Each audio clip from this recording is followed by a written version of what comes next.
యేసయ్యా నీవుంటే నాకు చాలు యేసయ్యా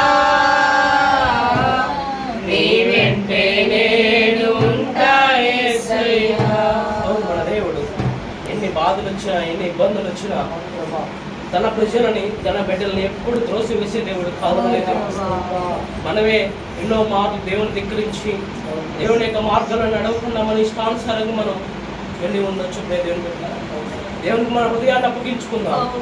బ్రతుకునావా పగిలిన కడలి పాలైన అరడ ముంచి వేసిన ఆశలు తీరుతుండా తండ్రి ఎన్నో మార్లు మన జీవితాల్లో ఇలాంటి పరిస్థితులు కూడా మేము